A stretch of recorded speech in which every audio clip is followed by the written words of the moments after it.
No mês passado, ou retrasado, creio, eu comecei a falar sobre a história da filosofia.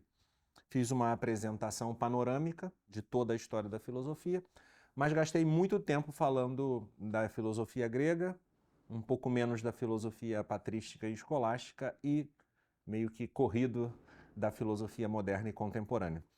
Então, solicitaram-me que eu pudesse falar um pouco melhor da filosofia moderna, né, e contemporânea. E eu propus, então, começar do auge da escolástica, que é a filosofia de Santo Tomás, e terminar, portanto, esse percurso histórico no abismo do pensamento moderno.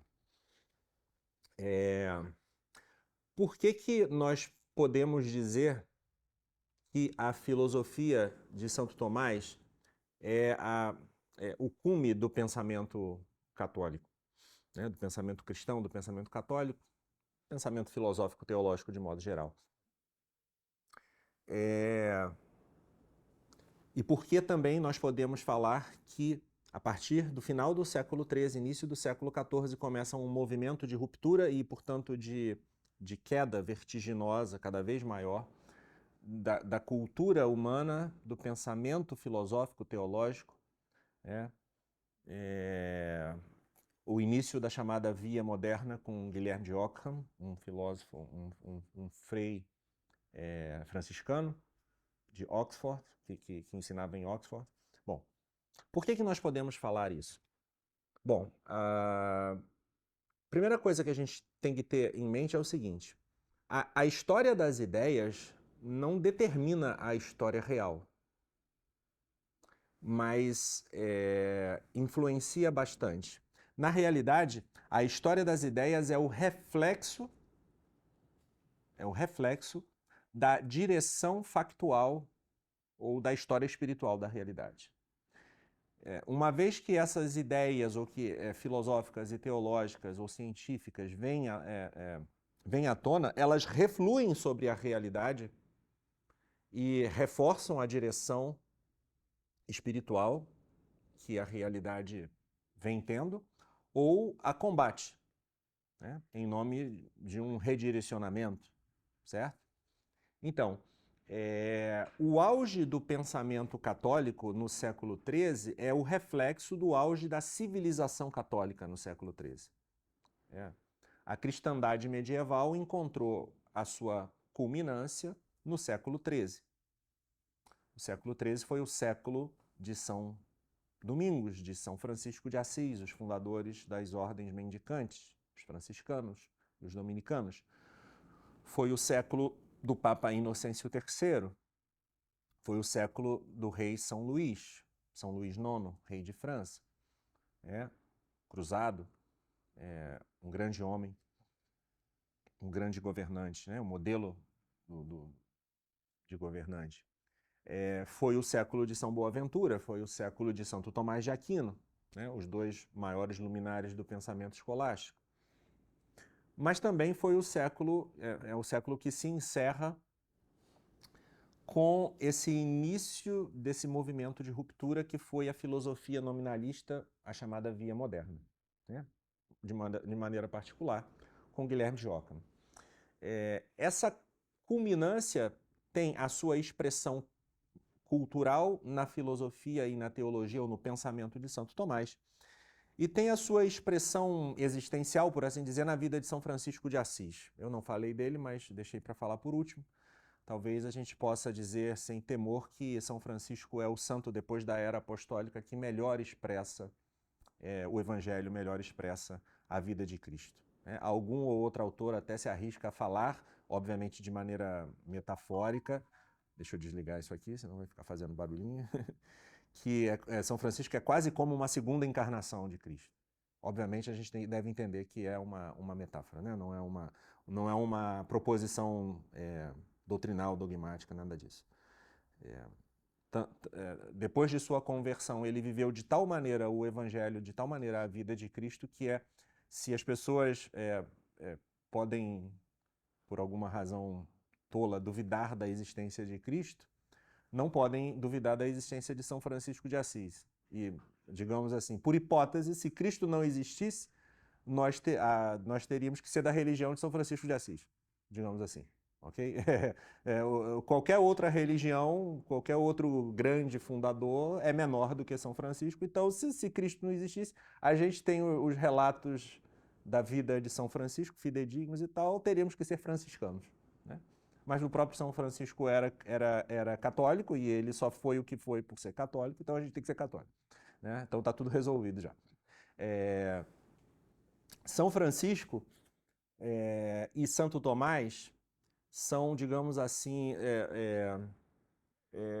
no campo da cultura, do pensamento, da expressão científica ou da expressão filosófico-teológica e no campo da expressão prática, são os dois maiores luminares do século XIII, né? Que é essa culminância histórica da vida católica, né? Da cidade cristã, da cristandade, que no medievo encontrou o seu maior florescimento. Nós também temos a cristandade ibérica, a cristandade menor, que também teve sua glória, menor, mas teve, o século de ouro espanhol e tudo isso, mas não vou falar disso agora.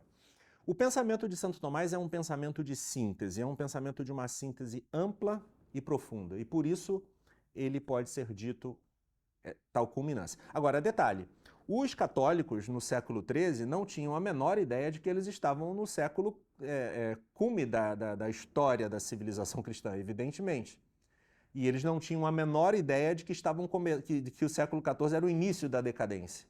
Muito provavelmente, os homens do Renascimento achavam que ali é que estavam chegando a culminância da sociedade cristã, né? Quando já era um processo de corrupção da vida católica, né? E, na verdade, o próprio pensamento de Santo Tomás naquele momento não foi visto com tanta facilidade ou evidência como o pensamento mais clássico, mais substancial do catolicismo, a expressão mais profundamente sapiencial do catolicismo. Tanto é que chegou algumas proposições condenadas pelo bispo de Paris em 1377, se não me falha a memória, chegaram a tangenciar algumas posições de Santo Tomás, né? Mas no século seguinte, Santo Tomás já foi canonizado, ele foi reconhecido,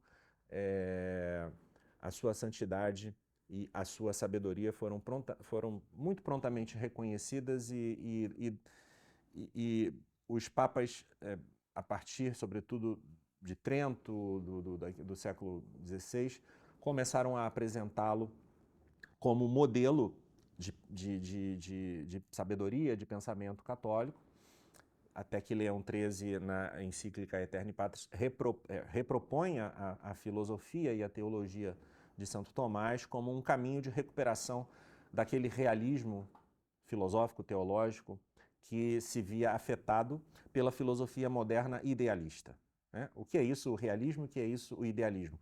São as duas grandes vertentes da filosofia e que tem consequências para o pensamento teológico também, científico, o pensamento humano e a cultura humana em geral.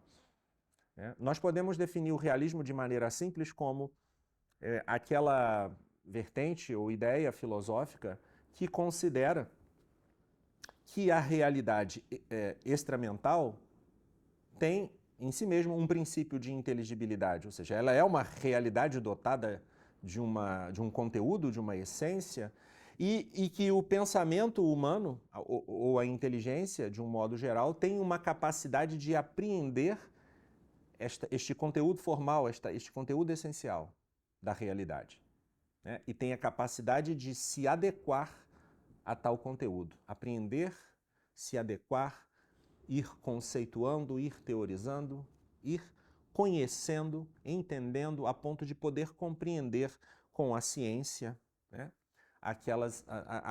o conteúdo que a gente percebe desde as primeiras apreensões sensíveis até a contemplação dos sábios, né?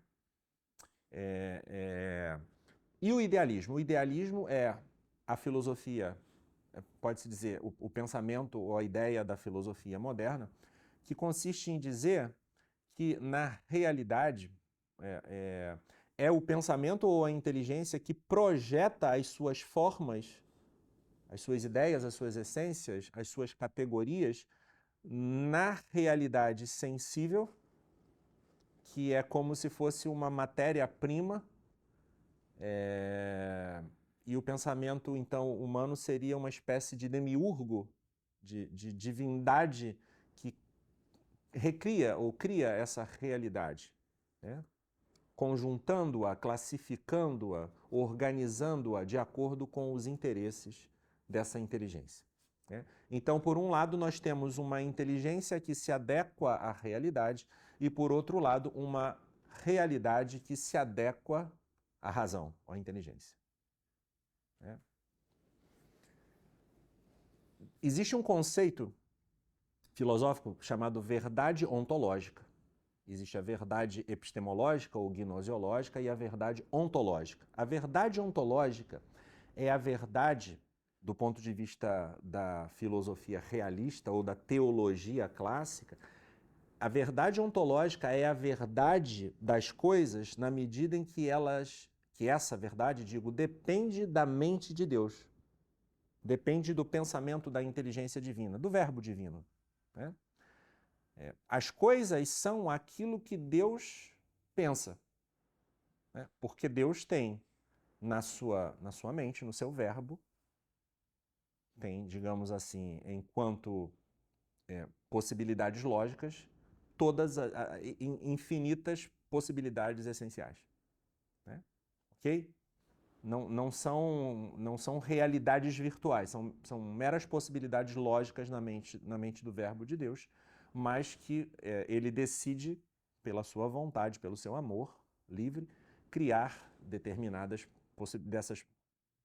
possibilidades entre essas infinitas, né? Então, a verdade ontológica é essa verdade das coisas que está fundada na mente divina.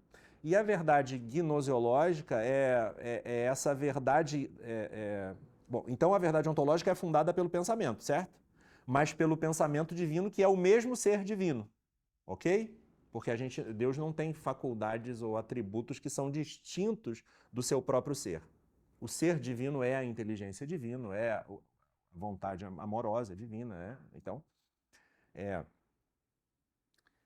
a verdade ontológica é o reflexo nas coisas das ideias exemplares ou das razões divinas, como dizia Santo Agostinho, né? E a verdade gnosiológica, ou a verdade epistemológica, a verdade do conhecimento humano, é a verdade que está nas coisas, uma vez que elas já foram criadas e que a mente humana pode, então, apreender, inteligir, né? Intelligere, ele pode ler dentro, pode abstrair, pode formar o verbo mental, verbo conceito, pode dizer, pode julgar, pode teorizar, né? Raciocinar e tentar chegar às verdades profundas a partir daquelas verdades apreendidas à primeira vista. Isso é importante saber, para entender por que a gente está...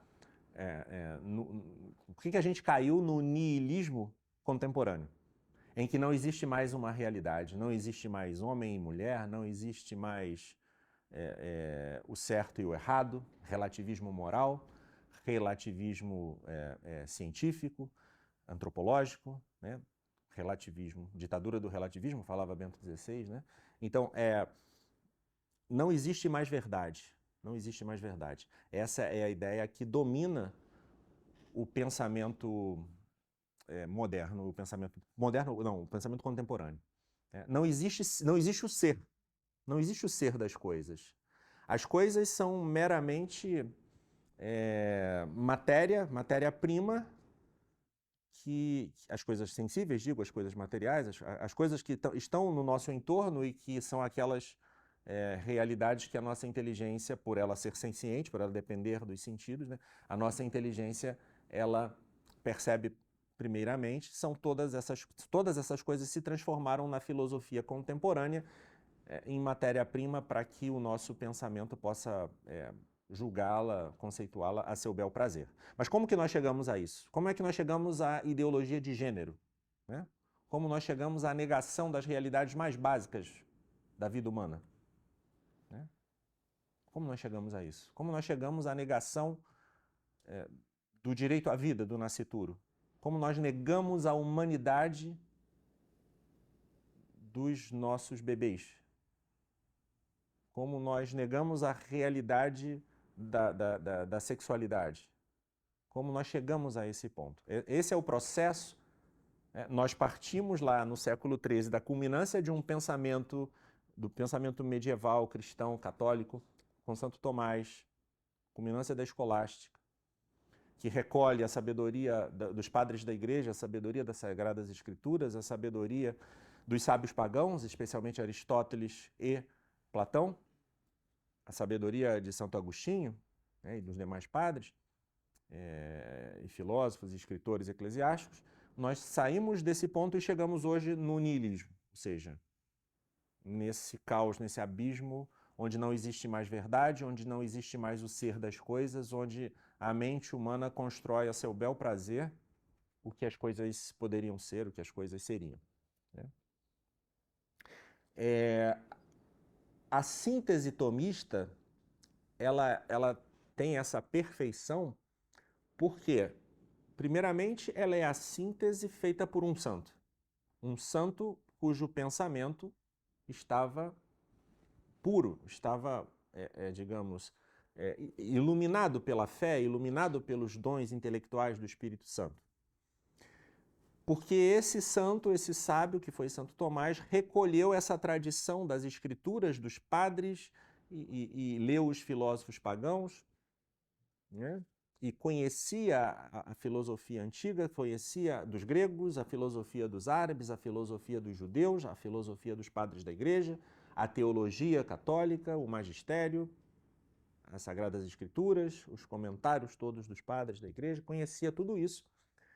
E fez uma síntese que no campo da filosofia, né, que nos interessa mais diretamente aqui, conseguiu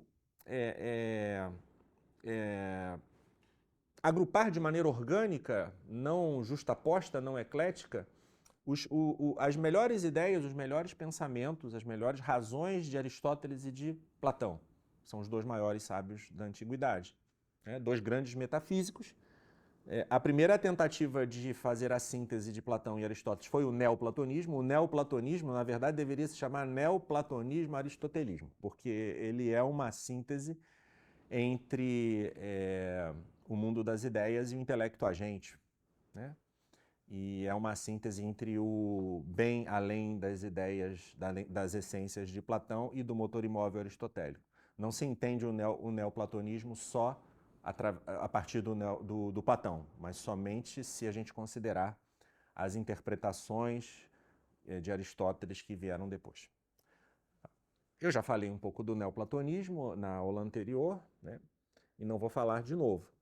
Mas o neoplatonismo, portanto, dentro da filosofia ocidental, antes da modernidade, é o grande concorrente da filosofia, da metafísica cristã, é a metafísica neoplatônica. Né?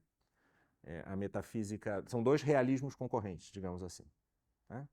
O neoplatonismo é um panteísmo sofisticadíssimo, que eu costumo chamar de panenteísmo. Né? Por que é um panteísmo sofisticadíssimo? Porque não é o panteísmo banal que identifica sem mais o mundo e Deus, mas que considera que Deus é o fundo formal subsistencial das coisas, admite todas as essências das coisas, porém considera que a única realidade verdadeira no fundo é o uno, que é o fundo verdadeiro do intelecto, que é o fundo verdadeiro da alma do mundo, que é o fundo verdadeiro das almas particulares e da matéria, inclusive, né? Então é um monismo muito sofisticado, como o hinduísmo também, dentre as religiões orientais, é um monismo muito sofisticado, não é um panteísmo tosco, um panteísmo facilmente identificável, um erro, digamos assim, muito fácil de se perceber. Né? E de mais a mais, o neoplatonismo tem muitas coisas verdadeiras e úteis que foram incorporadas à filosofia e à teologia cristã, católica, né? Desde Santo Agostinho, Dionísio Areopagita, e também essas coisas acabaram ingressando purificadas dentro da filosofia de Santo Tomás, que, por exemplo, recebe influência de Próclo, um neoplatônico, o Liber de Causis, o livro em que Próclo fala que o ser é a primeira criação. Então, Santo Tomás vai interpretar que o ato de ser é a primeira coisa que Deus cria nas criaturas. É um tema complicado da distinção real entre ser e essência. Não quero ingressar a fundo nisso aqui, mas cada uma das criaturas tem um ser participado de Deus. Esse ser participado pela criação realiza uma essência das diversas possibilidades lógicas da mente de Deus, realizam uma essência e, portanto, essa essência acaba delimitando o ser pleno divino e isto é o ato de ser participado ou criado. A existência, enquanto ela é menos intensa do que é em Deus, que é plena, mas é a existência nas coisas, nas essências delimitadas. As essências delimitadas têm um ato de ser criado que é, digamos assim, participado desde a plenitude de ser divino. É um tema difícil, né? Com várias interpretações, alguns negam a distinção real e tal, mas não é o tema agora entrar nessas questões técnicas bastante complicadas. Mas Santo Tomás, então, ele sintetiza em gnosiologia ou teoria do conhecimento as formas abstratas universais de Aristóteles e as razões eternas de Platão e Santo Agostinho. Ele consegue fazer na filosofia dele essa síntese, né? Consegue fazer a síntese que já Aristóteles havia feito entre a sensibilidade e o intelecto. Consegue, em ética, compatibilizar o desejo de felicidade e a lei natural. Né? O desejo de felicidade que vem de Aristóteles, e também é bíblico, né? Com a lei natural que vem do estoicismo. Né? Consegue conciliar as virtudes também da filosofia ética aristotélica com a graça e os dons do Espírito Santo. Em metafísica, ele consegue conciliar, como Aristóteles já havia feito, o mundo sensível e o mundo das formas, através do ilemorfismo, né? A substância é um composto de matéria e forma.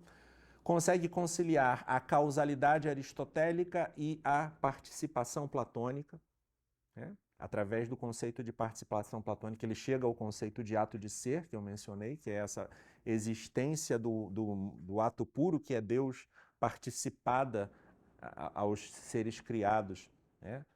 Delimitada por cada uma das nossas essências, né? Das nossas próprias realidades substanciais. Em política, ele consegue conciliar, consegue uma teoria que faz a conciliação das duas espadas, do poder temporal e do poder eclesiástico. Né? Então, a filosofia de Santo Tomás, ela tem essa... o pressuposto de fundo dela é que a graça supõe a natureza. A graça supõe a natureza.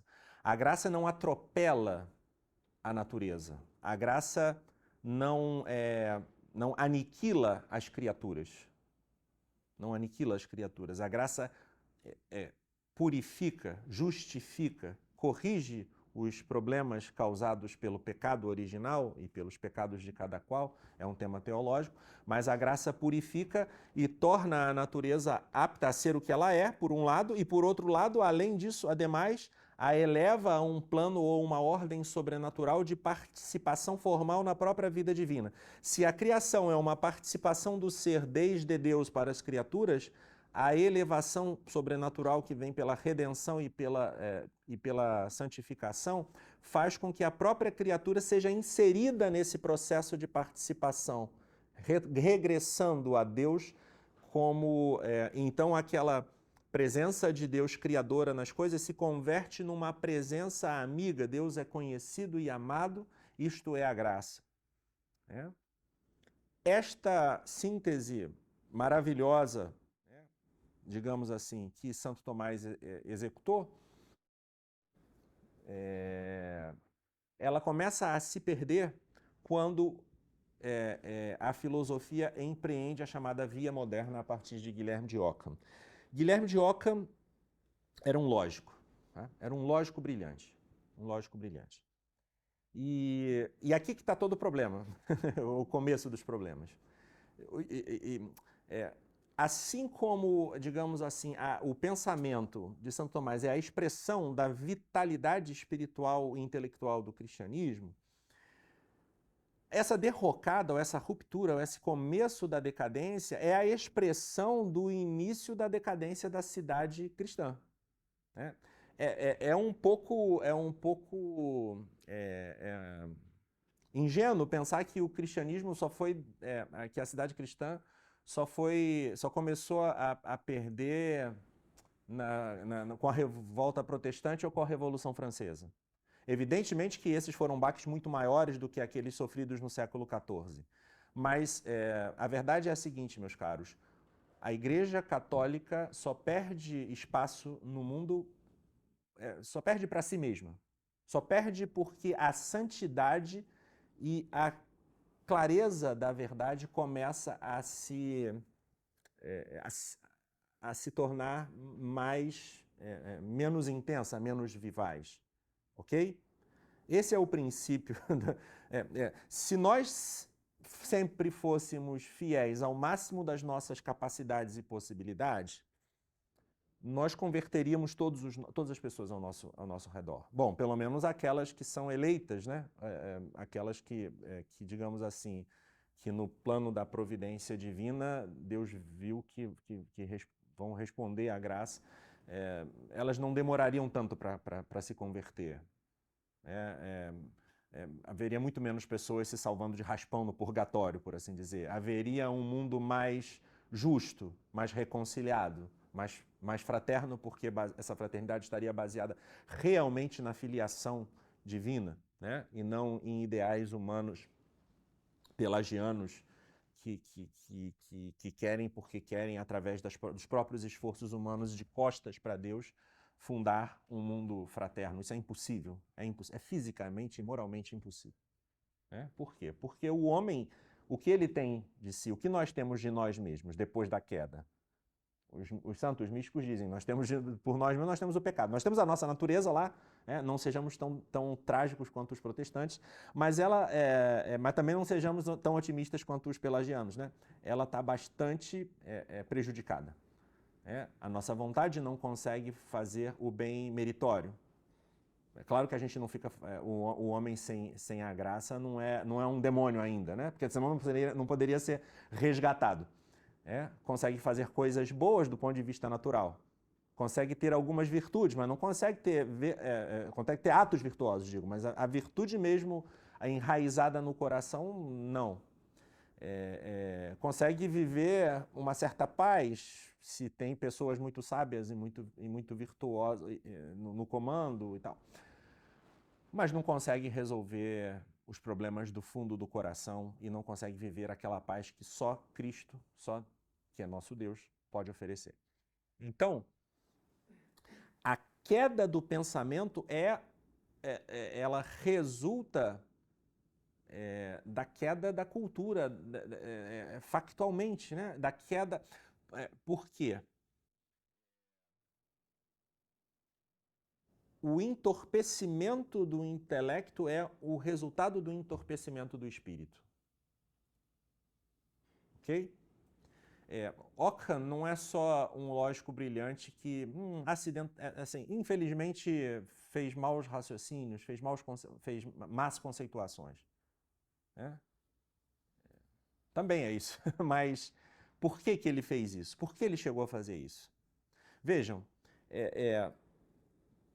para que a inteligência do filósofo e do teólogo tenha a clareza de que a nossa inteligência tem a capacidade de apreender a realidade, a inteligência tem que estar funcionando bem, e para a inteligência estar funcionando bem, o coração tem que estar em processo de purificação, se não já num processo avançado, como o dos sábios, santos e tal, num processo de conversão, né? De conversão, de voltar-se para a verdade que é Deus, que é o fundamento das verdades, né? É isso que torna a inteligência luminosa. É isso que torna a inteligência luminosa ao ponto de poder ser uma inteligência capaz dos dons intelectuais do Espírito Santo, né? De ter uma ciência da realidade, de ter uma sabedoria teológica, né? Então, o que acontece quando Guilherme de Ockham, que é um lógico, e os homens da filosofia moderna são geralmente todos eles, brilhantes lógicos matemáticos, brilhantes. Ninguém pode dizer que Descartes não era um brilhante matemático ou que Leibniz não era um brilhante matemático. Eram homens brilhantes, ou seja, não eram homens burros, é isso que eu quero dizer. Eles não erraram por serem burros.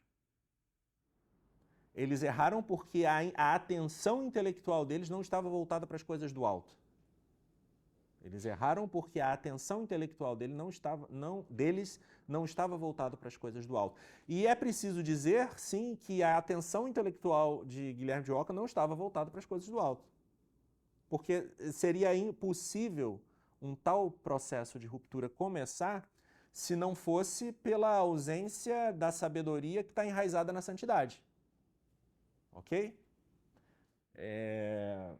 Os problemas intelectuais profundos, os erros intelectuais profundos, com certeza moral, em pessoas que não podem ser taxadas de burras, né? Tem uma capacidade dialética brilhante, uma capacidade lógica brilhante, uma capacidade matemática brilhante. Essas pessoas não podem ser chamadas de burras, evidentemente. São pouquíssimos os filósofos que raciocinam falaciosamente. O problema dos filósofos que cometem equívocos tremendos é o problema da primeira intelecção que eles têm da realidade. Ok? É o problema da cegueira primordial ou da atenção desvirtuada no começo do pensamento. Depois, dificilmente, eles vão construir silogismos errados. Eles vão construir silogismos formalmente corretos. Só que dependentes de quê? De uma visão capenga, vesga, melhor dizendo, da realidade desde o princípio.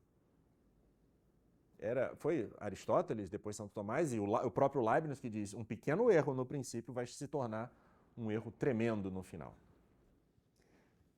E o Guilherme de Ockham comete o grande erro de esquecer-se, de esquecer-se ou de se esquecer das formas universais e do intelecto agente. Né? Dessa capacidade da nossa inteligência de iluminar os fantasmas do senso comum, os fantasmas, as imagens, as representações imaginárias e abstrair as formas da realidade. Então, o esquecimento do intelecto agente e o esquecimento das formas universais é um esquecimento congênere, ok? Nascem conjuntamente. Quando eu começo a esquecer, ele ainda não é idealista, evidentemente, não dá para as coisas mudarem da água para o vinho de uma hora para outra. Ele não é realista, primeiro porque ele tem fé. Então ele acredita que a realidade foi criada. Bom, pode ter uma fé não muito perfeita, mas tem e acreditava nessas coisas. Podia ter pensamentos heretizantes no meio e tudo, mas, enfim. Ele acreditava na realidade, mas ele já não via mais a realidade. Ele já não via mais a realidade. Ok? É importante acreditar na realidade. E todas as realidades que são mistérios revelados, nós não podemos começar a entendê-las desde a nossa inteligência natural. Nós precisamos aceitar com fé que é um dom, uma virtude teologal que ilumina a nossa inteligência e fortalece também a nossa vontade, impulsiona a nossa vontade, para que nós possamos entender minimamente a razoabilidade dos mistérios propostos pela Santa Igreja e aderir de coração. Isso é o ato de fé. Um vislumbre de que aquelas proposições que indicam realidades misteriosas, sobrenaturais, um vislumbre daquela verdade, por causa dos sinais de credibilidade que a igreja apresenta, né? A sua expansão, os milagres, a própria capacidade de sabedoria dos seus santos e tal. Então, essas proposições, esses dogmas, essa doutrina é razoável, e é muito mais razoável ainda na medida em que há santos encarnando aquela existência caridosa e sapiencial de Jesus e dos apóstolos na vida, né, e comunicando essa verdade de maneira existencial, né? Agora, quando nós não podemos mais, digamos assim, quando o teólogo e o filósofo, eles não podem viver só da fé do principiante, ok? Não podem. Eles têm que, como todo mundo, eles têm que começar daí.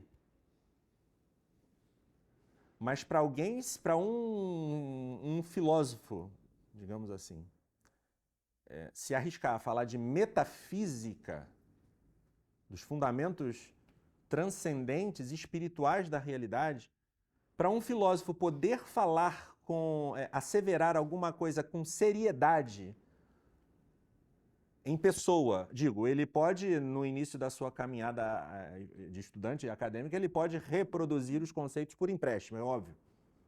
Mas para ele ser autoral, para ele querer, digamos assim, reinventar a roda, ou para ele querer apresentar uma teoria própria, para ele, se ele quer ser um metafísico, digo, porque ele pode ser filósofo da cultura, ele pode ser... aí ele vai pegar os conceitos metafísicos emprestados e vai aplicar. Filósofo da arte, filósofo da educação e tal. Tudo isso é muito importante, ok? Tudo isso é importantíssimo. Mas não é o mais importante. O mais importante na filosofia é a metafísica, a filosofia primeira, como disse Aristóteles. Para ele chegar a poder ser um bom metafísico em pessoa, ele tem que estar nesse processo de purificação do coração e do entendimento, e de iluminação do entendimento. Ok? Não tem como ele apenas ter fé nos filósofos. Porque se ele tem fé nos filósofos, ele não vê intelectualmente aquilo que ele está falando. Se ele não vê, logo ele vai querer imaginar outra coisa. Entendem? Então, o Ockham era alguém que não via o que os filósofos profundos, e não são muitos, né? Profundos nesse sentido metafísico, veem com o olhar, com os olhos da mente, né? Como diria Platão, com os olhos do coração, que é o intelecto agente, quer dizer, que é, digamos assim, uma percepção mais formal, mais clara da luz intelectual iluminando o ser das coisas sensíveis e permitindo que essa luz, que é uma espécie, diríamos agostinianamente, de reflexo da presença criadora de Deus no ser das coisas, permitindo que essa luz nos encaminhe dialeticamente aos fundamentos transcendentes, permitindo que essa luz nos encaminhe a perceber que a alma, que é parente desse mundo de formas, tem de ser imaterial e imortal. E que o ser das coisas, sendo ele contingente, não relativo, depende de um fundamento pleno, de um ser que seja ato puro, né? É essa visão mais espiritual de uma pessoa que é mais virtuosa e mais... e que, portanto, tem uma sabedoria que não é só lógica, que não é só dialética, que não é só a percepção matemática que comprova que uma coisa está bem equacionada, mas é a visão de que aqueles conceitos têm um correlato na realidade. É algo sutil, mas é algo assim. Se eu não tenho esta visão profunda das coisas, se eu não sou uma pessoa profunda e virtuosa, ou tento ser, eu não vou conseguir falar das coisas metafísicas. Eu vi ontem, aliás, um sujeito que dizem que tem o maior QI do Brasil num debate com um professor, professor Marcelo Andrade, sobre ato e potência, e o sujeito não conseguia simplesmente visualizar os conceitos por trás dessas ideias. Quer dizer, ter um grande QI é muito importante para as ciências empíricas, para as realidades mensuráveis. Para as realidades espirituais, você tem que ter uma grande capacidade admirativa, uma grande capacidade contemplativa, uma profundidade existencial, uma profundidade humana. Você tem que ter uma abertura para a realidade. Uma abertura que nos é facilitada a todos nós que somos cristãos, que somos católicos, pelo dom da fé. Como diz Santo Tomás, a fé nos oferece, por causa da revelação a qual nós aderimos, com muito mais facilidade, aquilo que Platão e Aristóteles suaram pra caramba para conseguir tangenciar. Aí nós recebemos de graça esse conhecimento e nós recebemos de graça uma capacidade, uma luz intelectual, que é o dom da fé, que na medida em que nós vamos realizando esse processo de avanço, né, de purificação do nosso coração, de iluminação da nossa mente, essa fé, a esperança e a caridade são forças reais, são energias reais que vão ampliando a nossa mente, vão ampliando o nosso coração, né, nos dando mais esperança, vão ampliando a nossa vontade, nos permitindo amar com maior generosidade, entender com maior presteza, com maior atenção.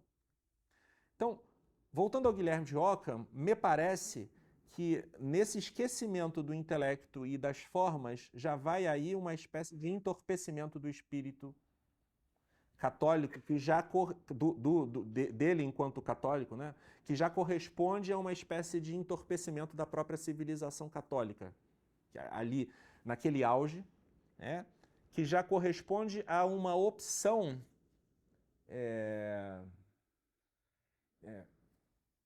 que é o início germe do secularismo. Ainda não é secularismo, é um processo de secularização que começa ali. De certo modo, se a via moderna de Guilherme de Ockham não segue Santo Tomás de Aquino, é só porque a via franciscana da pobreza não foi seguida como deveria ter sido seguida pelos cristãos em geral. Ok? O carisma de São Francisco não era um carisma só para os franciscanos. É óbvio que viver a pobreza naquele sentido religioso é um carisma só para os religiosos. Mas viver a pobreza no sentido do espírito da pobreza, da confiança na providência, na esperança no mundo divino, transcendente, e não a confiança nos recursos naturais, não em primeiro lugar, óbvio que a gente precisa trabalhar, que a gente precisa praticar,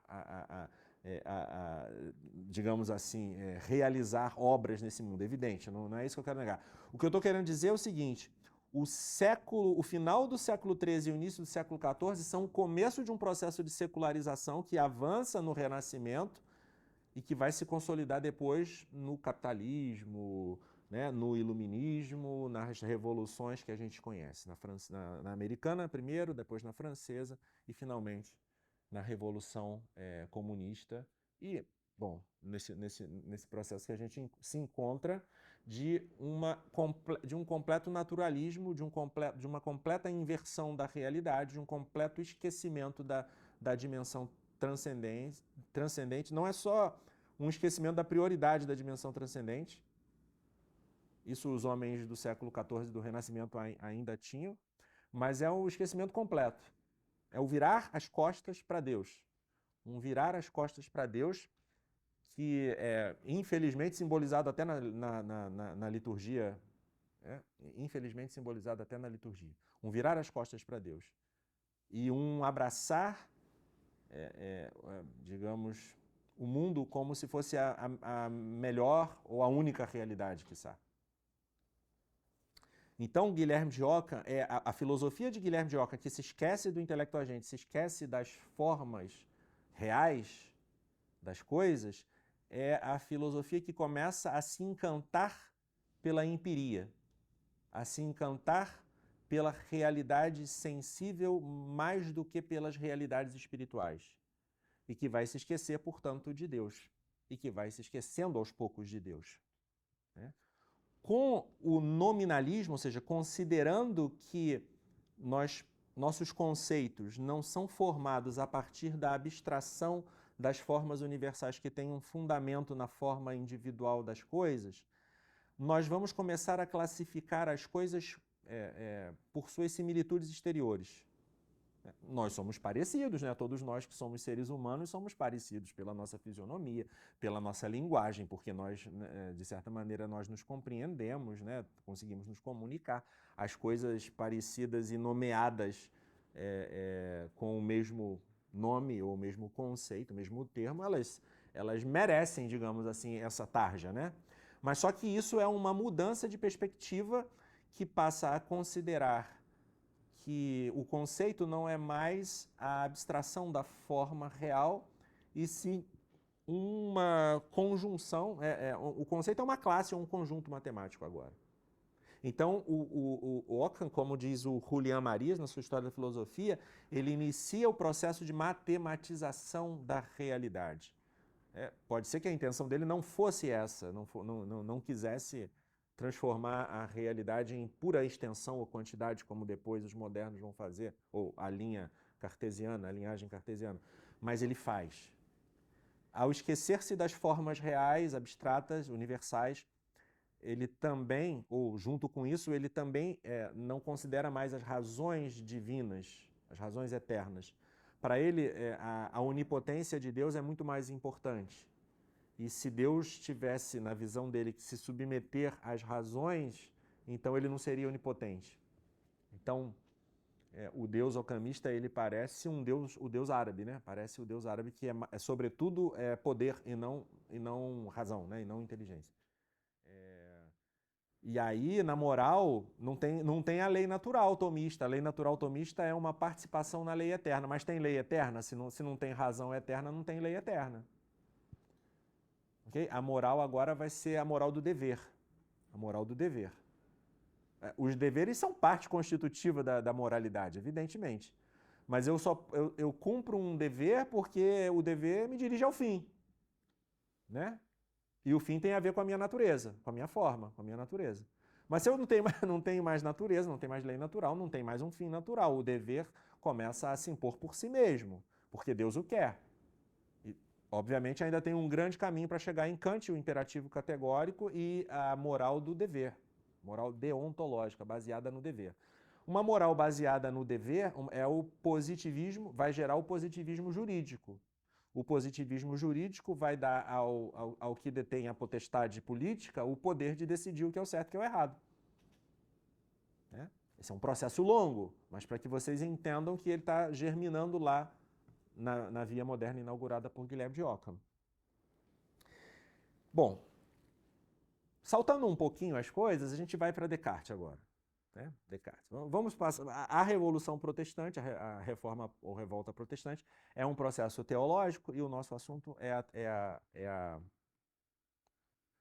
a filosofia. René Descartes ele vai encarnar o pensamento, essa virada moderna, né, de forma paradigmática. Nós poderíamos falar também dos empiristas, mas eu vou começar falando de Descartes. Descartes é um racionalista. E em que consiste o racionalismo de Descartes? O racionalismo de Descartes consiste em considerar, em primeiro lugar, que a teologia não está mais, não tem mais o que dizer à filosofia. Mas isso já começou com Guilherme de Ockham, porque o Guilherme de Ockham já dizia que o filósofo não pode mais conhecer a imortalidade da alma e a unicidade divina. A existência de Deus ele admite que se pode conhecer, mas de uma forma assim meio atropelada, a unicidade divina, nem a lei natural, né? Não conhece mais essas coisas. Então, o Guilherme de Ockham inaugura uma espécie de divórcio entre a fé e a razão, entre a filosofia e a teologia. Os preâmbulos da fé são aqueles temas filosóficos da ética, a lei natural, da antropologia filosófica ou da psicologia filosófica, a imortalidade da alma, e da metafísica, a existência de Deus. Os preâmbulos da fé são temas filosóficos que são uma dobradiça com a teologia revelada. Então, quando esses preâmbulos da fé deixam de ser tópicos filosóficos, como deixam de ser a partir do nominalismo de Ockham, a filosofia e a teologia ficam sem assunto. Que nem, infelizmente, aqueles casais que já não se gostam mais, né? E já não conseguem mais conversar. Ou aqueles amigos que um comete uma mágoa muito grande, já não tem mais assunto. Mais ou menos isso que a via moderna estabelece. Uma ruptura entre a filosofia e a teologia, que em Lutero, evidentemente, que lia muito Ockham, isso vai... e a ruptura causa fideísmo e racionalismo. A síntese é uma razão iluminada pela fé e uma fé reciprocamente iluminada pelos conceitos metafísicos, antropológicos, éticos mais profundos, né? De Platão, de Aristóteles, dos estoicos, enfim. Então, a ruptura vai gerar o fideísmo, ele é um agnosticismo filosófico que vai gerar o fideísmo, ou seja, nós vamos aderir agora à fé, a uma fé que não é tão razoável quanto é, de fato. E o racionalismo, agora nós temos uma razão de portas adentro, uma razão que já não é mais abertura à transcendência, porque perdeu o liame com a teologia revelada que vinha dos preâmbulos da fé, da admissão da imortalidade da alma, da admissão da lei natural, da admissão do ser objetivo das coisas através das formas universais, da admissão da existência divina como fundamento da realidade.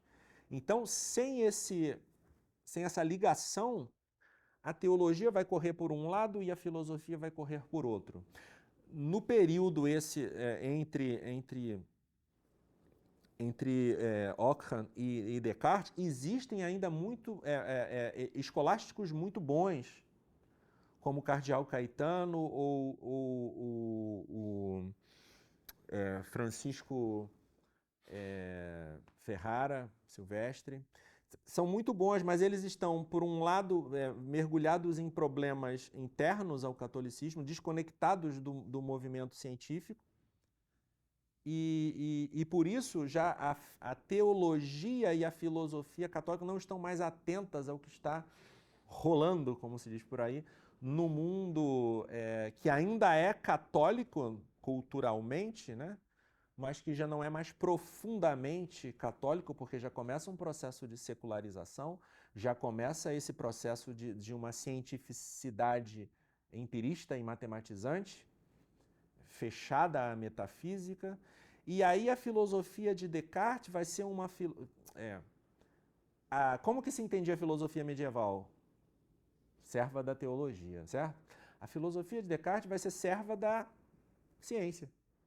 Por isso ela é uma filosofia matematizante, ela é a serva da ciência. Se a metafísica é serva da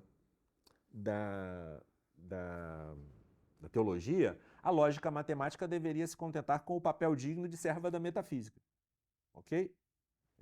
Obviamente um lógico e um matemático vão se doer com isso que eu digo e vão achar que eu estou sendo presunçoso ou prepotente, sei lá. Bom, o problema não é meu. A lógica e a matemática são abstrações inferiores à abstração metafísica. Obviamente que exigem uma capacidade dialética, uma capacidade mental, um brilhantismo muito grande para quem é um grande matemático, um grande lógico. Desde o início eu disse isso e reafirmo. Mas a intelecção metafísica exige uma capacidade contemplativa que intelectualmente é superior às, digamos assim, as potências da lógica matemática. Ok? Alguém pode ser um brilhante lógico matemático e pode ser um nécio ateu. Um nécio ateu. Para o Salmo e para Santo Anselmo não faz diferença entre o ateu e o nécio, hein? E o ateu pode ser o ateu mais brilhante do ponto de vista lógico, matemático, científico, empírico e tal. Bom, Descartes, então, todo mundo conhece a dúvida metódica? Descartes vai dizer o seguinte: para eu conhecer a realidade, eu não posso me fiar mais na sensibilidade. Eu não posso mais me fiar no conhecimento que me chega pelos sentidos. Lembrando, a filosofia moderna perdeu de vista o intelecto agente, perdeu de vista as formas reais, ok? Perdeu de vista a capacidade intelectual, essa apreensora da realidade em si mesma. Obviamente que a realidade não entra dentro da mente fisicamente, mas ela formal e abstratamente ela é captada.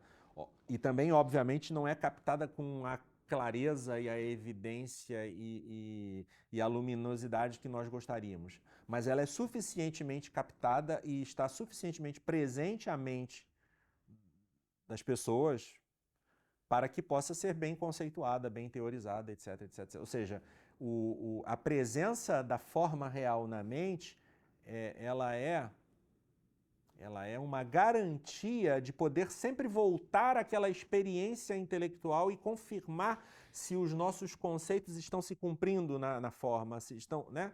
Confirmar se os nossos juízos estão se cumprindo na forma, confirmar se as nossas teorias se cumprem lá.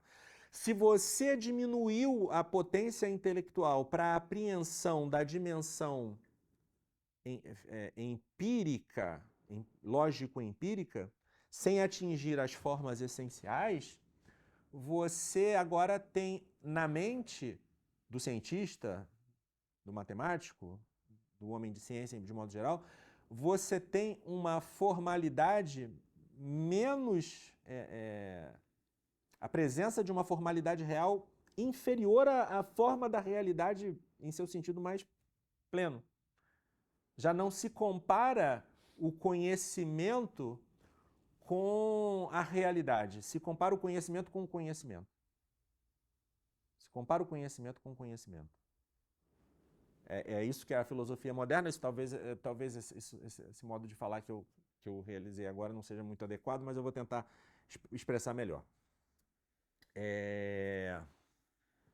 Para Descartes, eu vou tentar explicar isso explicando um pouquinho Descartes. Para o Descartes, nossos sentidos são duvidosos, porque uma vez ou outra a gente se engana a respeito das coisas, né? Por exemplo, a gente vê um bastão mergulhado na água e ele que é reto, a gente vê ele quebrado, né? A gente vê o Sol que é imenso, a gente vê do tamanho de uma moeda, e do tamanho da Lua, que está mais perto e é menor, né? Ainda bem que a gente vê o Sol desse tamanho, porque se a gente visse ele maior, a gente estaria mais perto e seria a última coisa que a gente iria ver, né? Na verdade, são os nossos juízos que nos enganam, né? A nossa sensibilidade nos dá aquilo que é perceptível tal qual deve ser perceptível. É a nossa razão que nos engana, porque ela julga mal, né? Julga mal. Nós não podemos... Descartes, veja, ele faz essa dúvida para vencer os céticos. A intenção dele é boa. Ele quer vencer os céticos, então eu vou ser mais cético que todo mundo e tentar, através do meu super ceticismo, derrotar o ceticismo mais tosco dos céticos. Os céticos sempre enchem o saco todo tempo. Eles enchiam o saco de Platão, enchiam o saco... depois invadiram a própria academia platônica, enchiam o saco de Santo Agostinho, enchiam o saco... E estavam enchendo o saco lá na época de Descartes. E o Descartes, que era católico, ele dizia, eu estou tentando aqui seguir o concílio, não me lembro qual concílio que ele queria seguir, defender a fé católica. A existência de Deus, a existência da alma e tal. Mas, bom, era um católico mais ou menos que nem o Ockham, pior, porque também era Rosa Cruz e tal, enfim, não era assim um católico coerente. Dizem que era Rosa Cruz, existem algumas evidências, indícios, né, de que fosse. Aí o Descartes duvida de tudo e no final das contas ele fala, Até da matemática eu posso duvidar, porque Deus poderia ser um Deus enganador e ele poderia me fazer acreditar que 2 mais 2 é igual a 4, quando na verdade não é. Isso ele diz no discurso do método, aí quando ele refaz o argumento nas Meditações Metafísicas, que é uma outra obra que ele escreve depois, um pouco preocupado com a Inquisição, ele muda o discurso do Deus enganador para gênio maligno, né? Ele não era bobo, né? Aí o Deus enganador vira o gênio maligno e tal. Esse gênio maligno me engana. Porém, ele não pode me enganar que eu estou sendo enganado. Eu estou certo de que eu estou sendo enganado. Eu estou certo de que eu estou duvidando. Então, a dúvida é um pensamento. Se eu duvido, eu penso. Se eu penso, eu existo. E ele diz que isso não é um silogismo. Ele diz que isso é uma intuição. Eu percebo a minha existência no meu pensamento, não como uma inferência, mas intuo a minha existência. E, bom, eu tenho uma ideia clara e distinta disso. Uma evidência, uma ideia clara e distinta de sempre que eu tiver uma ideia clara e distinta, isso vai ser o critério da verdade. Mas veja, qual é o fundamento da ideia clara e distinta? É a descrição, diríamos, descrição fenomenológica do processo do pensamento, e tanto faz a realidade da qual ele partiu, né? Na verdade, assim, as sensações, todo o processo da empiria ficou para lá, e esse processo cartesiano de conhecimento só nos permite conhecer um tipo de realidade, a realidade de índole matemática, a realidade que nós podemos descrever através desses processos lógicos, né? Através desses processos de intuição de índole matemática. Só que tem outra coisa, né? Ele só sabe que existe na hora que ele está pensando. Ele não, esse pensamento claro e distinto não garante nem a existência do eu. Ok? Não garante a existência da alma pessoal, individual. Não garante. Ele só sabe que existe no momento em que está pensando. Bom, mas pelo menos ele tem um critério para saber o que é a verdade, né? De acordo com a visão dele. E o que eu conheço do mundo? O que eu conheço do mundo? Bom, eu já me conheci, o que eu conheço do mundo? Aí ele vai dizer o seguinte, nas mesmas meditações metafísicas. O que eu conheço do mundo é somente a extensão. Então ele dá o exemplo famosíssimo do giz de cera. Eu conheço, se eu pegar um pedaço de cera, um giz de cera não, um pedaço de cera, giz de cera, um pedaço de cera e eu esquentar, ele vai mudar a forma, né? Ele vai mudar o odor. Então todas as qualidades sensíveis mudam, mas não mudam as propriedades matemáticas. Isso eu continuo mensurando. Então eu conheço das coisas sensíveis ou materiais que eu percebo pelo sentido através da extensão. Só que a extensão aí é uma propriedade do pensamento também, do espírito. Eu conheço das realidades materiais aquilo que eu projeto de matemático nelas. Ok? Então, mas existe ou não existe a realidade? Bom, e Deus? Né? Existem 3 tipos de ideias para o Descartes. As ideias que são inatas, ou seja, que surgem, que estão na mente, como a ideia do cogito ergo sum, eu penso, logo existo. As ideias adventícias que vêm pelos sentidos, ou seja, que eu não tenho, ora tenho, ora não tenho. E as ideias que ele chama de factícias, que são aqueles que ele compõe a partir das imagens sensíveis. A ideia de uma quimera, por exemplo. Né? Então, esses 3 tipos de ideias. E ele percebe que ele tem na mente dele a ideia de Deus. Obviamente ele escutou isso em algum momento na catequese dele, ou sei lá, nos livros de teologia que ele leu com despeito e tal, mas ele leu lá o conceito de Deus. Mas só que o conceito de Deus como um ser infinito, essa ideia de infinitude não pode ter me vindo, não me veio de nada de fora, diz o Descartes. Por quê? Porque nada na realidade sensível que eu percebo é infinita.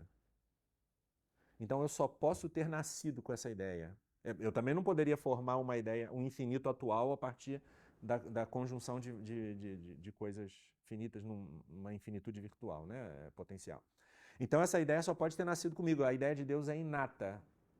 Se eu tenho a ideia de Deus na minha mente, essa ideia nasceu comigo. Ela é a marca de Deus que ele me colocou desde o meu nascimento. Ele me criou com essa marca. Esse argumento é um argumento problemático que nem o argumento ontológico de Santo Anselmo. Mas em Descartes é mais problemático ainda. Porque, na verdade, tanto no argumento ontológico quanto no argumento cartesiano, o critério da realidade divina é o critério da realidade de qualquer coisa. Algo que não foi feito pela minha mente. Não garante coisa nenhuma de que é... Entendeu? O critério da realidade de qualquer coisa real é isso.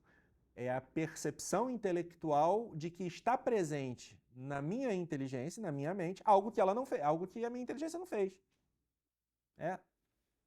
A realidade é algo desde si mesmo, diria Dantas Scoto, ou de suyo, impróprio, como diria Xavier Zubiri. A realidade é algo que eu encontro. A realidade é algo que eu encontro, que eu não faço.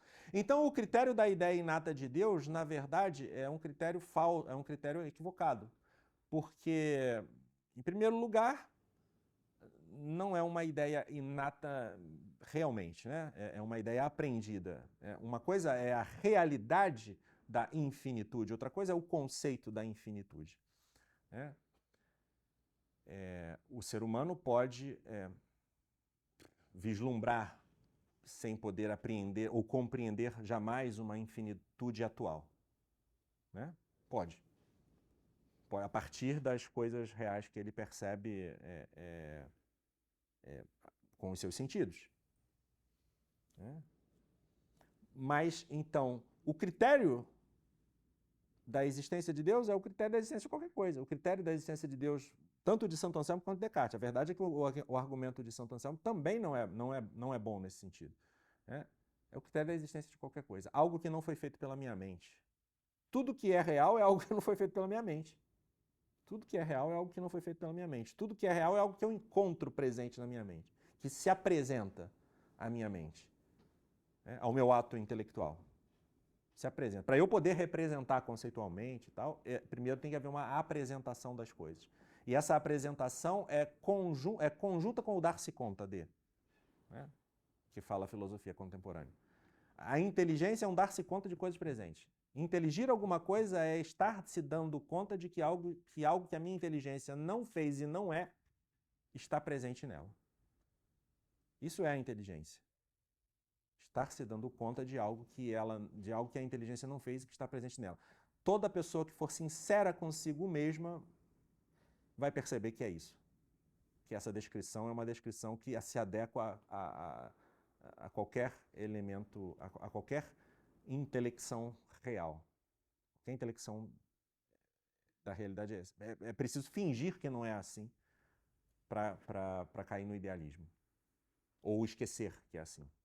E aqui eu queria entrar nesse ponto, eu não sei que horas são, porque o meu celular está desligado. Que horas são, por favor? Está na hora de ir me encaminhando para o final, né? E ainda não falei muita coisa.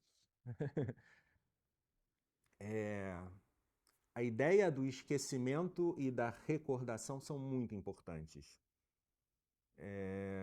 Bom, o ponto do Descartes é o seguinte: nem a realidade extensa e nem a realidade da alma, do cogito, do eu pensante, a res cogitans e a res extensa, nenhuma dessas realidades tem a verdadeira plenitude de realidade que só a ideia divina possui. Descartes ainda era um católico meio mequetrefe e não tinha coragem de afirmar um panteísmo estrito.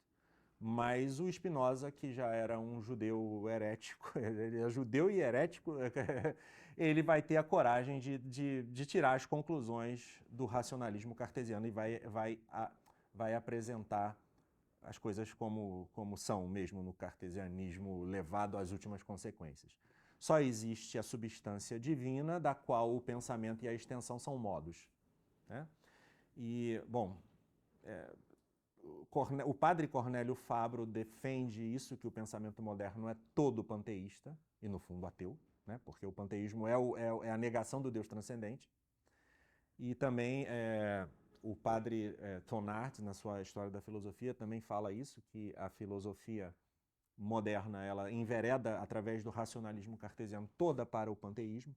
Existem algumas tentativas de evitar isso, como Leibniz, com a sua tentativa de resgatar o aristotelismo, as substâncias, com as mônadas e tal, mas também com as razões necessárias. Não posso falar disso agora, seria muito complicado. Ele incorre em problemas graves, mas Kant vai tentar sintetizar a filosofia empírica, para a qual as ideias são imagens esvanecidas. Tá? O que é a ideia para o empirista? Eu vejo uma coisa, depois essa coisa vai se tornando, vai se esvanecendo na minha mente. A ideia é isso, não é uma abstração luminosa do intelecto agente, é a sombra. O empirista é o sujeito que na caverna de Platão está sentado de frente para o fundo da caverna. É o conservador de sombras, ele não tem contato com a realidade. O racionalista é o sujeito que está passando com as estátuas atrás do muro, lá na caverna, entendeu? É tudo cerebral, tudo está na caverna, na caixa cranial. A caverna é a caixa cranial, ok? O símbolo, a metáfora da caverna em Platão é a caixa cranial. O pensamento que sai da caverna é o pensamento que sai desse osso do nosso cérebro e contempla a transcendência, que supera a lógica matemática, por assim dizer. Então, o Kant vai tentar juntar o empirismo. Eu não quis falar muito do empirismo porque eu acho o empirismo uma filosofia, tirando o Hume, que é bastante sofisticado, mas, enfim, é uma filosofia pobre, a meu juízo. Para o empirismo, a ideia é uma imagem esvanecida, e para o racionalismo, a ideia é um conceito construído, né? Conceito construído a modo matemático, né? Então Kant vai juntar essas duas coisas na sua crítica, onde ele vai dizer que o espaço e o tempo são formas internas da alma, que organizam as percepções sensíveis, que seriam caóticas, a parte da alma. E obviamente, quando nós vemos as figuras que conscientemente, essa organização já foi feita, tá? Essa organização é que nem a intelecção pelo intelecto agente. Nós não vemos o processo dos sentidos internos, nós não vemos a iluminação, nada disso. Quando a gente vê alguma coisa, já é o intelecto paciente que recebeu a forma e está inteligindo. Tá? Tudo isso é teoria, não é algo que está presente dentro da consciência, é teoria. Então, o Kant vai dizer que nós percebemos a realidade porque a forma do espaço e tempo organiza ela assim. E depois as categorias do nosso entendimento, por exemplo, substância ou causalidade, vão organizar as coisas como substâncias, como coisas que permanecem no tempo e que causam e que estão organizadas segundo causa e efeito, e outras categorias lá. Enfim, e depois a moral não tem teleologia, não tem porque ele considera que a felicidade, Kant, voltando para o Descartes, desculpa. Descartes, na moral, ele é conservador. Ele fala assim, em moral não dá para fazer isso que eu estou fazendo em filosofia especulativa, não. Moral a gente tem que viver, né? Então, vamos conservar os costumes do nosso país. Ele é conservador. O Descartes, ele é uma espécie de neoconservador avant la lettre, né? Assim, ele é um conservador. Não se baseia na lei natural, no conhecimento de que as coisas têm que ser assim porque corresponde à verdade do ser humano, mas porque é a tradição cultural. Isso é o conservadorismo. Bom, é positivo em certo sentido, mas é insuficiente, né? É insuficiente, não tem fundamentação suficiente. O Kant vai dizer, bom, ele vai julgar que todo o desejo de felicidade é empírico, é utilitarismo. Então, é hedonismo. Então, isso aí não serve para nada. Então, a única verdadeira moral é a moral que a própria vontade estabelece, desde a sua própria regra fundamental, que é o imperativo categórico. Qual é o imperativo categórico? Uma moral formalista. Age de tal modo que o princípio que regeu a tua ação possa ser um princípio universal. Né? Evidentemente, Kant era cristão, era luterano, pietista. Todos os exemplos que ele dava vão caber nos 10 mandamentos.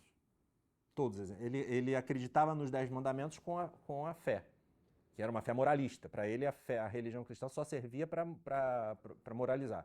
Não acreditava em nada Você lê a religião nos limites da razão, ele não acreditava em nada dos dogmas. Ele acreditava que a fé era moralismo. Né? Não acreditava em trindade. O pecado original para ele é uma condição da nossa natureza. Nós, assim, não é uma condição, é uma condição originária e não uma condição originada, né? Então, mas ele fala do pecado original e tudo, fala das coisas, dos símbolos, transforma os dogmas em símbolos e fala um certo brilhantismo assim e tal. Mas ele não acreditava em nada. Era um luterano pietista. O Kant, então, vai construir essa crítica e ele faz três críticas. A crítica da razão pura, que é uma agnose da transcendência, que é uma filosofia da ciência moderna, enquanto filosofia da ciência moderna muito boa, né? É óbvio, assim, ele estava dizendo aquilo que o Isaac Newton fez mesmo, assim, tá acertando aí, mas está limitando o pensamento a isso. Okay? A crítica da razão prática, que é essa que vai ensinar o imperativo categórico, obviamente eu estou resumindo as coisas aqui, e a crítica da faculdade do juízo, onde ele vai tentar resgatar a teleologia, o sentimento estético, o juízo estético e tal. E também vai apresentar um outro argumento da existência de Deus a partir... Deus só existe para Kant como um postulado da razão prática. Bom, como nós temos que seguir a moral do imperativo categórico, como existem bons e maus e tem que ter um juízo e tal, então deve existir Deus. É um postulado, não é uma demonstração de que Deus existe, mas é um postulado de que tem de existir. Mas, enfim, é melhor que nada, mas isso não vai perdurar depois. Né? Depois de Kant, cada uma das críticas dele mais ou menos assume uma determinada feição na filosofia contemporânea. A crítica da razão pura vai ser assumida pelo positivismo, de Augusto Comte. Só existe só é verdade aquilo que a ciência empírico-matemática descobre, e as leis da ciência empírico-matemática. A crítica da razão prática vai ser assumida pelo idealismo alemão. Né? A verdade é o que a vontade faz. A verdade é o que a vontade faz. Uma vontade racional, uma razão judicativa. Né? Porque, no fundo, o racionalismo cartesiano é voluntarismo, porque a verdade vem pelo juízo, e o juízo é um ato conjunto da inteligência e da vontade. Né? Tem que ter a vontade de afirmar a verdade. Né? Isso também vem do nominalismo e tal. E a crítica da faculdade do juízo, a noção do sentimento estético, vai dar origem ao romantismo. E a questão da gnose romântica e tudo isso. Então, digamos assim, todas essas coisas contemporâneas vêm do Kant.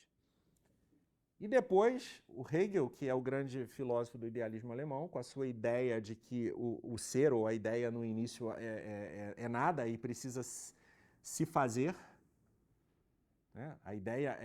A ideia que existe no início da realidade, ela ainda não é nada determinada, então ela precisa se fazer. É uma reedição de Plotino, mas cristianizada. Este se fazer, ele se faz... no ser originário existe um devir.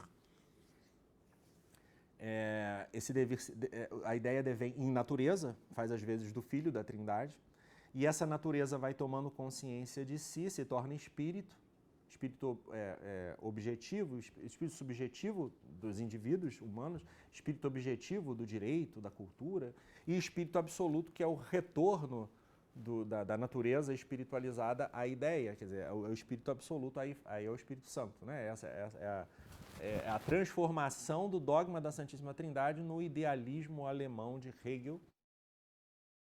Depois de Hegel virão os hegelianos de direita e os hegelianos de esquerda. E vem Feuerbach, um de esquerda. E Feuerbach vai ser o primeiro filósofo ateu corajoso que vai assumir o ateísmo da modernidade. Ele vai dizer, o Deus da filosofia não passa de ser um super-homem. Um homem... É o homem cuja consciência finita é infinitizada, cuja inteligência finita é infinitizada, cuja vontade finita é infinitizada e cujo amor finito é infinitizado. Isso seria Deus.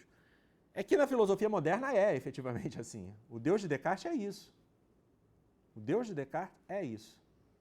Então, o Feuerbach realmente descobre o fundamento ateísta do racionalismo filopanteísta moderno, né? Na verdade, a essência da modernidade é o ateísmo. O que Feuerbach descreve na sua obra A Essência do Cristianismo, bom, ele chama a essência do cristianismo, mas ele descobre a essência da modernidade, do modernismo. É que Deus é esse sujeito, que Deus é o sujeito humano que amplia as suas potências até um limite infinito. Bom, e depois de Feuerbach, o que vem? Aí vem o ateísmo mesmo, né? Vem o ateísmo de Marx, o socialismo utópico vem da esquerda hegeliana, vem o ateísmo, vem o socialismo científico de Marx, a dialética, o materialismo dialético, vem a psicanálise de Freud, né? E o inconsciente, o Eros e o Thanatos, né? A memória humana, a memória espiritual transformada nesse inconsciente animalesco, né? Vem a vontade de poder de Nietzsche, né? A tentativa de destruir todos os valores e reconstruí-los, né? Na figura do super-homem. O super-homem que é o homem que vai recriar os valores. A afirmação de Nietzsche de que Deus está morto é mais ou menos uma espécie de complemento daquilo que o Feuerbach falou. Esse Deus moderno não pode subsistir. O único Deus vivo é o Deus que Pascal, que era um anticartesiano, diria o Deus de Abraão, Isaac, Jacó e o Deus de Jesus Cristo. O único Deus vivo, o Deus que morre e ressuscita, e que às vezes na cultura também, a cultura cristã morre, mas ressurge. E, portanto, o niilismo, que é o fim da metafísica anunciado por Nietzsche, é o resultado do esquecimento do ato de ser, do esquecimento das formas universais, do esquecimento do intelecto agente. O niilismo é o resultado, é o resultado da própria filosofia moderna. O niilismo atual é o resultado da própria filosofia moderna. Algumas tentativas de recuperar a realidade foram feitas nesse íntere por Kierkegaard e o seu existencialismo, contrário ao panteísmo de Hegel e tal, pela fenomenologia de Husserl, mas que acabou ficando nos limites da consciência transcendental e acaba recaindo no kantismo do qual ele queria sair. Mas o método fenomenológico é útil para bastante coisa, o método existencial de Kierkegaard também é útil para alguma coisa, mas e aí vai ter o neotomismo como uma tentativa impulsionada por Leão XIII de recuperar a filosofia de Santo Tomás. Nós vamos ter alguns grandes autores, vamos ter o padre Garrigou-Lagrange, vamos ter Etienne Gilson, Jacques Maritain com os seus problemas do humanismo integral, sobre o qual eu já falei aqui algumas vezes. O Jacques Maritain primeiro é muito melhor do que na minha concepção, do que o Jacques Maritain do humanismo integral e do que se segue. O padre Cornélio Fabro, que faz a melhor interpretação do ato de ser, da existência, né? Então, mas é tudo muito insuficiente. Por quê? Porque dentro da igreja a nova teologia vai tentar escapar do modernismo sem conseguir escapar, ou preso ainda a conceitos filomodernistas. Aí a gente vai ter toda a história do Concílio Vaticano II, que é algo que ultrapassa a reflexão aqui filosófica, mas hoje a gente tem uma igreja cujos teólogos estão influenciados por esse pensamento moderno, moderno, se não modernista estritamente falando, enquanto a heresia condenada, modernistizante, por assim dizer, né? Uma teologia que já não acredita mais no pecado, né? Todo o universalismo, todos se salvam, né? A heresia do espírito do Concílio Vaticano II é o universalismo, tá? A ideia de que todos os homens se salvam, de que todos já têm a graça e que por mais que alguém seja um pervertido, um obstinado no mal, e hoje eu li isso num artigo do cardeal Tucho, que é o prefeito do Dicastério da Fé, num artigo que ele escreveu em 1995, mas eu acredito que ele continua pensando igual, pelos documentos que ele escreve, ele dizia que a pessoa mais obstinada no mal, Deus ainda vai salvá-la. Isso é um absurdo, isso é um sofisma teológico tremendo. Ele salva o faraó, ele quer salvar todo mundo. Se bobear, Caim também, até o diabo, ele está querendo trabalhar para salvar. Bom, a gente se encontra nessa situação de niilismo da ideologia de gênero, ideologia queer, sei lá o quê, do relativismo moral e do relativismo que ingressou dentro da igreja e nos próprios documentos oficiais, Fiducia Supplicans e outros mais.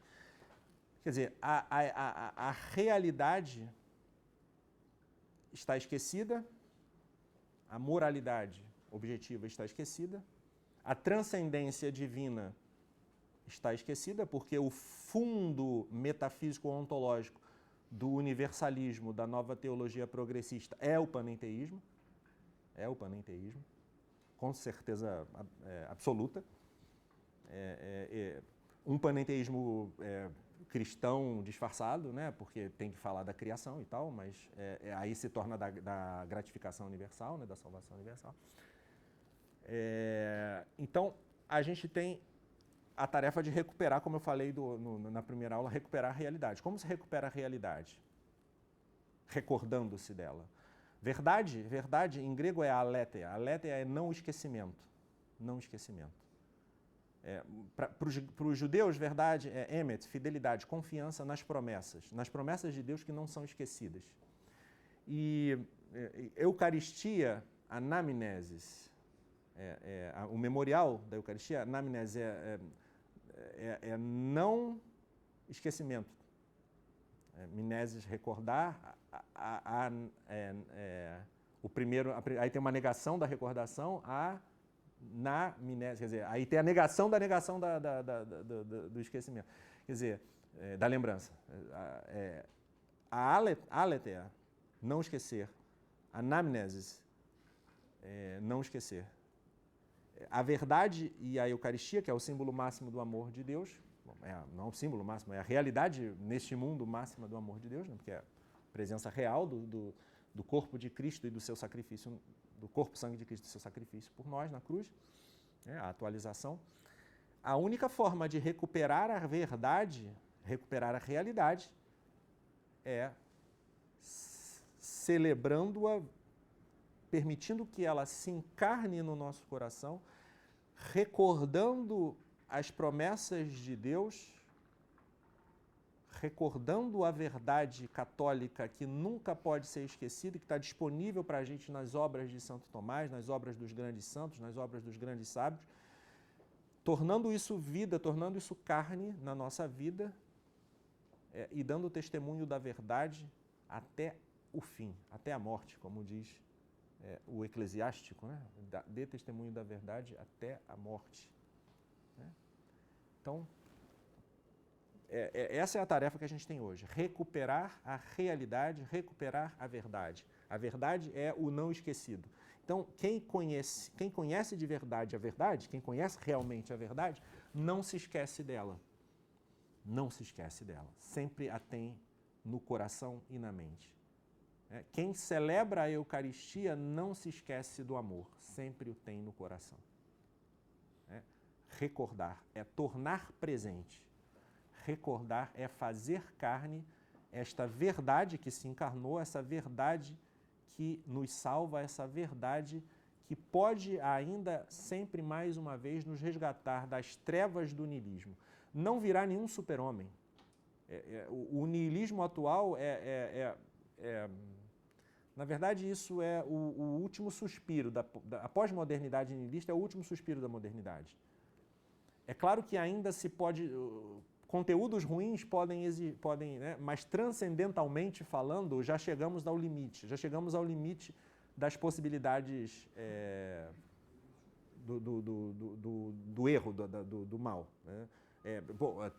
Transespecismo é tudo mais do mesmo. Porque pode ficar muito pior, pode ter uma guerra nuclear e tal, mas nós já chegamos no ocaso da filosofia moderna.